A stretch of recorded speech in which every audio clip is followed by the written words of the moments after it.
এটি কিন্তু হচ্ছে 51 সতীপীঠের জাগ্রত এবং অন্যতম অট্টহাস্য সতীপীঠ। রঘু ডাকাত এই মন্দিরেই থাকতেন। আজ মিশলি ঘ্যাট হচ্ছে এটা। মায়ের অন্নভোগ কিন্তু খুবই টেস্টি। ভোগ দেওয়া হয় একটা থেকে, সত্যি অমৃত খেতে দারুণ খেতে দারুণ। মায়ের এই অন্নভোগ অবশ্যই গ্রহণ করবেন। এটি কিন্তু হচ্ছে মায়ের মেন মন্দির। টাকা পয়সা কম বেশি প্রতিটা মানুষের কাছেই আছে, নেই শুধু একটুকু শান্তি। আর এই শান্তির খোঁজেই আজ চলেছি কলকাতা থেকে কয়েক ঘন্টা দূরে গ্রাম বাংলা পরিবেশের মাঝে 51 সতীপীঠের অন্যতম এবং জাগ্রত অট্টহাস্য সতীপীঠের উদ্দেশ্যে। এই স্থানে মায়ের ঠোঁট পড়েছিল, তাই মাকে অট্টহাস্য বলা হয়। শুধু তাই নয়, মায়ের দর্শনের সাথে সাথে এখানে প্রতিদিন অন্নভোগ খাওয়ার ব্যবস্থা রয়েছে। দেখাবো অদ্ভুত এক পুকুর, যে পুকুরের মাছেরা হাত থেকেই খাবার খেয়ে যায়। চাইলে কিন্তু আপনারা কলকাতা থেকে দিনের দিন ঘুরে দেখে নিতে পারেন এই অট্টহাস্য সতীপীঠ। চলুন তবে ঘুরে আসি একটা দিন। এই মন্দিরে আসতে গেলে প্রথমে আপনাদেরকে হাওড়া বা শিয়ালদা স্টেশন থেকে লোকাল ট্রেনে কাটোয়া স্টেশন আসতে হবে। আধা ঘন্টা ছাড়া ছাড়া আপনারা অনেক ট্রেন পেয়ে যাবেন। চলে এসছি বন্ধুরা কাটোয়া জংশন। আর এখানে 7 নম্বর প্ল্যাটফর্ম থেকে বেরিয়ে জাস্ট এই হচ্ছে 7 নম্বর প্ল্যাটফর্ম। আর এই 7 নম্বর প্ল্যাটফর্ম থেকে বাইরে বেরিয়ে কিন্তু আমাদের ধরতে হবে বাস। কাটোয়া স্টেশনে 7 নম্বর প্ল্যাটফর্ম থেকে বাইরে বেরিয়ে আপনাদেরকে ধরতে হবে বাস কেতুগ্রাম যাওয়ার জন্য। বাসে উঠে পড়ুন। বাসে সময় লাগবে আধা ঘন্টার মতন, ভাড়া পড়বে 20 টাকা। আপনাদেরকে নামতে হবে নিরোল বাস স্ট্যান্ডে। কাটোয়া রেল স্টেশন থেকে বাস ধরে কিন্তু চলে এলাম নিরো বাস স্ট্যান্ড। আর এই বাস স্ট্যান্ড থেকে টোটো ধরে কিন্তু আমাদের যেতে হবে অট্টহাস্য সতীপীঠ। দাদা কত টাকা করে ভাড়া?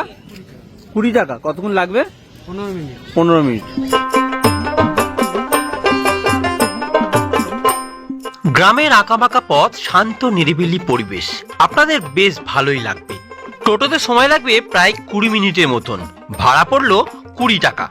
আমরা কিন্তু চলে এসেছি অট্টহাস্য সতীপীঠ। আর এই হচ্ছে ঈশান নদী, দেখতে পাচ্ছেন পাশ দিয়ে বয়ে চলেছে কিন্তু ঈশান নদী। আর আমার পিছনে কিন্তু রয়েছে সতীপীঠ। চলুন ভেতরে যাই। এটি 51 সতীপীঠের মধ্যে অন্যতম জাগ্রত একটি সতীপীঠ। প্রবেশ পথে প্রথমেই আমরা দেখলাম বিশাল বড় মহাদেবের মূর্তি, সতীদেহ কাঁধে নিয়ে রয়েছে। মেন গেটের দিকে প্রবেশ করার পূর্বে আমরা দেখতে পেলাম অনেকগুলো ডালার দোকানও রয়েছে। এটি হচ্ছে মন্দিরে যাওয়ার মূল গেট, প্রধান গেট এটা। এখান থেকে কিন্তু ভেতরে ঢুকতে হবে। আর এই গেটের বাইরেই কিন্তু রয়েছে প্রচুর ডালার দোকান। এখান থেকে আপনারা ডালা কিনে কিন্তু মন্দিরে পুজো দিতে পারেন। ডালার প্রাইস কত থেকে শুরু? পুজোর ডালি আছে আপনার 51 টাকা ডালি। এর মধ্যে পাচ্ছেন আপনি আলতা, সিঁদুর, মোমবাতি, ধূপকাঠি, কলা, সবকিছু। মুন্ডা, বাসা, ফুল 51 টাকাতে শুরু, তাই তো? 51 টাকার মধ্যে আপনি যাবতীয় সব রকম পেয়ে যাবেন। কাটোয়া থেকে কিন্তু সরাসরি বাস আছে। সেই বাসের টাইমিং কিন্তু এখানে লেখা রয়েছে, দেখুন আমি দিয়ে দিলাম ডিসপ্লেতে। মূল গেট দিয়ে আমরা মন্দিরের ভেতরে প্রবেশ করলাম। চারিপাশে গাছপালায় ঘেরা শান্ত নিরিবিলি পরিবেশ। ভিতরে বিশাল বড় এক বটবৃক্ষ রয়েছে। তার পাশেই কিন্তু রয়েছে অতিথি নিবাস। চাইলে আপনারা এখানে একটা দিন থাকতেও পারেন। যদি আপনারা এই অট্টহাস্য সতীপীঠে আসেন এবং চান একটা দিন এখানে থাকবেন, তাহলে কিন্তু আপনারা এখানে থাকতে পারেন। দেখুন এখানে কিন্তু অতিথি নিবাস রয়েছে, মানে থাকার জায়গা কিন্তু এখানে রয়েছে। কিভাবে কন্ট্যাক্ট করবেন? অফিসের যে নাম্বারটা আমি দিয়েছি স্ক্রিনে, এই নাম্বারে ফোন করুন। ফোন করে কিন্তু বুকিং করতে পারেন। মূল মন্দিরে প্রবেশ করার পূর্বে দেখলাম জুতো রাখার নির্দিষ্ট একটি জায়গা রয়েছে, যেখানে জুতো রেখে আমরা মেন মন্দিরে প্রবেশ করলাম। আগেই বলেছি মন্দিরের পরিবেশ খুবই সুন্দর। সামনে রয়েছে মহাদেবের খুব সুন্দর একটি বিগ্রহ। এই হচ্ছে আপনার রন্ধনশালা। আর তার পাশেই কিন্তু রয়েছে নাট মন্দির। চলুন এই নাট মন্দিরটা আপনাকে ঘুরিয়ে দেখাই। নাট মন্দিরটি বেশ বড় এবং সুন্দর। ভেতরে প্রবেশ করলেই আপনারা দেখতে পাবেন পৌরাণিক কাহিনীগুলোকে সুন্দরভাবে ফুটিয়ে তোলা হয়েছে। যেমন অকাল বোধন, বিষ্ণুর সুদর্শন চক্র সতীদেহকে খণ্ডিত করছে। এবং এই নাট মন্দির শেষ হলেই আপনারা পেয়ে যাবেন মায়ের মেন গর্ভগৃহ। মেন গর্ভগৃহে প্রবেশ করার আগেই আপনারা দেখতে পাবেন মায়ের ভৈরব। এবং ডান দিকে রয়েছে যজ্ঞ করার জায়গা, যেখানে বিবাহ থেকে শুরু করে অন্নপ্রাশন সমস্ত কিছু করা হয়। পুজো ছাড়া কিন্তু এখানে আপনারা বিবাহ, অন্নপ্রাশন এরকমও অনুষ্ঠান হয়ে থাকে। তার জন্য আগে থেকে আপনাদেরকে কিন্তু মহারাজের কাছে পারমিশন নিতে হবে। মহারাজকে আগে থেকে বলতে হবে, জানাতে হবে। মায়ের মন্দিরের সামনে কিন্তু রয়েছে একটি ধূপ মোমবাতি জ্বালার জায়গা এবং বলি দেওয়ারও জায়গা। এটি হচ্ছে মায়ের মেন গর্ভগৃহ। এখানে মা দুর্গা, কালী, জগদ্ধাত্রী রূপে পূজিত হয়। এটিই কিন্তু হচ্ছে মায়ের মেন মন্দির। গর্ভগৃহের ছবি তোলা কিন্তু বারণ, তারপরেও আমি আপনাদেরকে অল্প একটু দেখালাম। এটিই কিন্তু হচ্ছে 51 সতীপীঠের জাগ্রত এবং অন্যতম অট্টহাস্য সতীপীঠ। এখানে কিন্তু মায়ের অধর বা ঠোঁট পড়েছিল। এখানে চাইলে কিন্তু আপনারা নাম গোত্র দিয়ে পুজো দিতে পারেন। ভেতরে কিন্তু পুজো হচ্ছে অলরেডি। মন্দিরের চারিপাশে প্রচুর গাছপালা রয়েছে।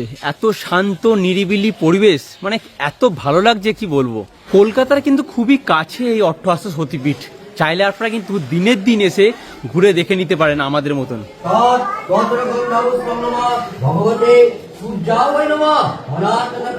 কোথেকে এসছেন আপনারা?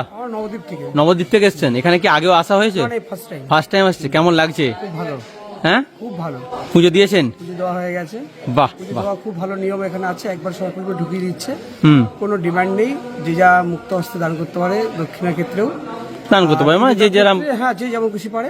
আচ্ছা। ডিমান্ডে সব পুজো খুব ভালোভাবে দেওয়া যায় এখানে। আচ্ছা, ভোগ খাবেন তো? ভোগ আমরা এখানে খাবো, আর টিকিট করা হয়ে গেছে। মন্দিরে প্রবেশ করেই প্রথমে যে কাজটা আপনার থাকবে সেটা হচ্ছে কুপনটা কেটে নেবেন। ভোগের কুপনটা আগে কেটে নেবেন। আমি কেটে নিয়েছি, এই দেখুন। এটা পড়েছে 50 টাকা করে এক একজনের, মানে দুজনের আমি কেটেছি। আমার বোনের 100 টাকা লেগেছে। যদি আপনারা চান আপনারা কিন্তু আগে থেকে ফোন করে বুকিং করে রাখতে পারেন। সেক্ষেত্রে আপনাদের নাম লেখা থাকলে আপনারা কিন্তু টোকেন পেয়ে যাবেন, ভোগও পেয়ে যাবেন। আমি নাম্বারটা স্ক্রিনে দিয়ে দিলাম, আপনারা কিন্তু ফোন করে কথা বলে নেবেন। দেখুন লেখা রয়েছে ভোগের প্রসাদ, এবং এই কুপনটা এখানেই পাওয়া যায়। এই যে, চাইলে কিন্তু আপনারা অনলাইনে করতে পারেন, এবং অনলাইনে ব্যবস্থা রয়েছে। এই দেখুন, এটা হচ্ছে রন্ধনশালা। এখানে কিন্তু ভোগ রান্না হচ্ছে। এই দেখুন, ভাত, ডাল, এদিকে সবকিছু কাটাকুটি রয়েছে, সবজি। এই দেখুন, রান্না চলছে। প্রথমে এসেই কিন্তু ভোগের কুপন আমি কেটে নিয়েছি। এখানে রান্না হচ্ছে, দেখতেই পাচ্ছি। ভোগ দেওয়া হবে 1টা থেকে 5 মিশালি ঘ্যাঁট হচ্ছে এটা। এই দেখুন, মায়ের অন্নভোগ কিন্তু খুবই টেস্টি। আমি বলবো আপনারা যদি অট্টহাস্য বেড়াতে আসেন, মায়ের দর্শন করতে আসেন, মায়ের এই অন্নভোগ অবশ্যই গ্রহণ করবেন। এই হচ্ছে ভোগের ঘর। এখানে কিন্তু ভোগ দেওয়া হবে। চলুন ভেতরে যাই। ভোগ দেওয়া হয় 1টা থেকে, তাই প্রতিটা মানুষ কিন্তু বসে গেছে ভোগের জন্য। আমরাও বসে গেছি, খাবার দেওয়া স্টার্ট হয়ে গেছে। কিন্তু প্রথমে কিন্তু দিয়ে গেল মায়ের মেন প্রসাদটা। দেখিয়ে দিই, এই যে, এই দেখুন, এটা হচ্ছে মায়ের মেন প্রসাদ। প্রথমে এটা দিয়ে গেল। অমৃত, সত্যি অমৃত। এবার দিয়ে যাচ্ছে ভাত। ঘ্যাঁট দিয়ে গেল, ঘ্যাঁট। কি কি দিয়েছে দেখিয়ে দিই। ফার্স্টে দিল মায়ের অন্নভোগ, তারপরে দিল ভাত, ডাল আর ছেঁচড়া। সত্যি কথা বলতে মায়ের অন্নভোগ বলার নেই, জাস্ট অমৃত। খুব ভালো টেস্ট, খুব ভালো। দেখুন সবাই খাচ্ছে বসে।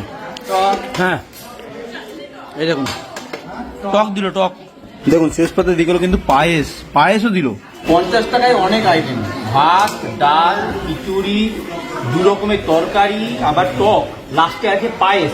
তাই আমি বলবো যদি আপনারা অট্টহাস্য সতীপীঠ ঘুরতে আসেন, মায়ের দর্শন করেন, অবশ্যই এই অন্নভোগ গ্রহণ করবেন। দারুণ। এইমাত্র মায়ের ভোগটা খেয়ে বেরালাম। একটাই কথা বলবো, আপনারা আসুন একবার, মায়ের দর্শন করুন, সাথে মায়ের অন্নভোগ একবার গ্রহণ করুন। অমৃত, অমৃত খেতে, দারুণ টেস্ট। আজ আমি আর আমার বোন এসেছিলাম এই অট্টহাস্য সতীপীঠে। মানে কেমন লাগলো তোর অন্নভোগটা? খুবই সুস্বাদু। সত্যি বলছি, 50 টাকার মধ্যে এত রকমের আইটেম দিয়েছে। আর একটা কথা আপনাকে জানিয়ে রাখি, যদি আপনাদের কাছে পয়সা না থাকে তাহলে কি আপনারা অন্নভোগ পাবেন না? সেটা নয়, লাস্টে কিন্তু আপনাদেরকে অন্নভোগ দেওয়া হবে। যদি আপনারা মায়ের দর্শন করেন তাহলে কিন্তু অন্নভোগ অবশ্যই পাবেন। নাম্বারটা আরেকবার দেখিয়ে দিই। এই দেখুন, এই হচ্ছে অফিসের নাম্বার। এই নাম্বারে কিন্তু আপনারা ফোন করে ভোগের কুপনটা করতে পারেন।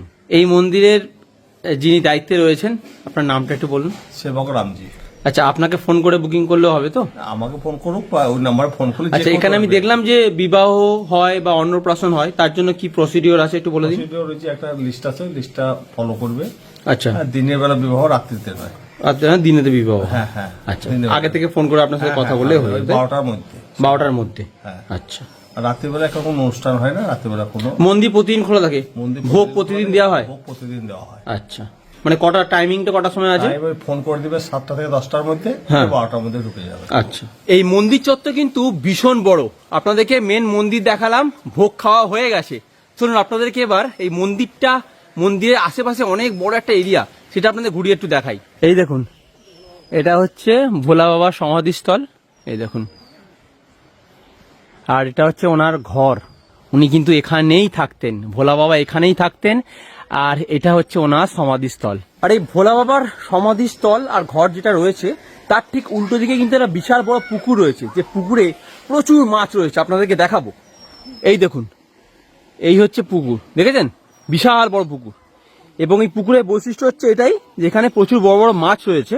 এখানে যদি আপনারা আসেন, অবশ্যই বলবো বিস্কুটের প্যাকেট নিয়ে আসবেন একটা, মাছেদেরকে দেওয়ার জন্য। এবং এই বিস্কুটটা কিন্তু হাত থেকেই মাছেরা খেয়ে যায়, আপনাদেরকে দেখাবো। ছেড়ে দে বিস্কুটটাকে, ছেড়ে দে। ও মা, কি মিষ্টি মাছগুলো। এই দেখুন, দুজন থাকতে দেখুন। এই গপ গপ করে বিস্কিট খেয়ে নিল ভাই। না, আমি দেবো কিন্তু। আমি দেখলাম এই পুকুরে এত বড় বড় মাছ, বাপরে বাপ। এখানে কিন্তু অবশ্যই আপনারা বলবো বিস্কুট নিয়ে আসবেন। চলুন এবার আপনারা একটু ওইদিকে যাই। মন্দিরে পূজারী বললেন একসময় নাকি এই মন্দিরটা পুরো জঙ্গলের মধ্যে ছিল, এখন লোক বসতি বেড়ে গেছে, তাই মন্দির চত্বরটা কিন্তু অনেকটা ফাঁকা হয়েছে। না হলে আগে এই জায়গাগুলো পুরো জঙ্গলে ভর্তি ছিল, বুঝতেই পারছেন। আমি এখন কিন্তু রয়েছি পুরো জঙ্গলের মধ্যে। আপনাদেরকে প্রথমে কিন্তু বলেছি যে এই মন্দিরটা পুরো জঙ্গলের মধ্যে রয়েছে, তাই এই দেখুন জঙ্গলের মধ্যে কিন্তু রয়েছে পঞ্চমুণ্ডীর আসন। আমি কিন্তু এখন দাঁড়িয়ে রয়েছি রতনটি কালীমার মন্দিরে। রঘু ডাকাতের নাম হয়তো আপনারা কম বেশি অনেকেই শুনেছেন। সেই রঘু ডাকাত কিন্তু এইখানেই থাকতেন।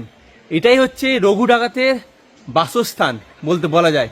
মানে রঘু ডাকাত এখানেই কিন্তু থাকতেন, আর এই মাকে পুজো দিয়ে কিন্তু উনি ওনার কাজ সারতেন। কতটা জাগ্রত বুঝতে পারছেন এই মন্দিরটা।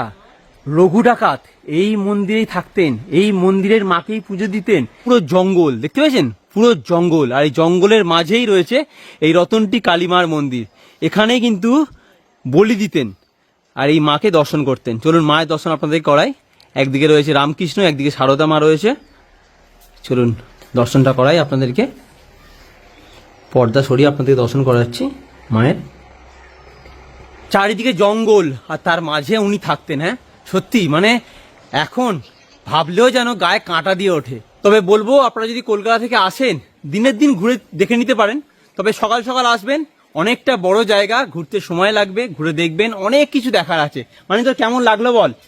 ভীষণ ভাল লেগেছে এখানে মায়ের কাছে এসে, মায়ের প্রসাদ পেয়ে, মায়ের দর্শন পেয়ে ভীষণ ভীষণ ভালো লাগছে। আর জায়গাটা বিশাল বড়, বিশাল বড়, আর জঙ্গলের মতো, জঙ্গল মধ্যে। মানে তোমাদের ভীষণ ভালো লাগবে, শান্তি লাগবে, আমার মন থেকে একদম শান্তি পাবে তোমরা। হ্যাঁ, মানে কলকাতার ব্যস্ততা ছেড়ে একটা দিন যদি মায়ের দর্শন করতে আপনারা আসেন, আমি বলবো আপনারা কিন্তু মানে অসুখী হবেন না, খুশি হবেন। কারণ এত সুন্দর শান্ত নিরিবিলি পরিবেশ, তার মধ্যে মায়ের দর্শন, মানে সত্যি। আর তার মধ্যে ভোগ, এত ভালো ভোগ খেলাম। একটা সত্যি কথা আপনাদেরকে বলবো, যদি আপনারা একটু শান্তি চান না, একটা দিন চলে আসুন। দিনের দিন কলকাতা থেকে আপনারা কিন্তু ঘুরে দেখে নিতে পারেন আমাদের মতন। তাহলে আর কি, আমাদের কিন্তু এই অট্টহাসির সতীপীঠ ঘোরা হয়ে গেল। আমরা কলকাতা থেকে একদিনের মধ্যেই কিন্তু ঘুরে দেখে নিলাম।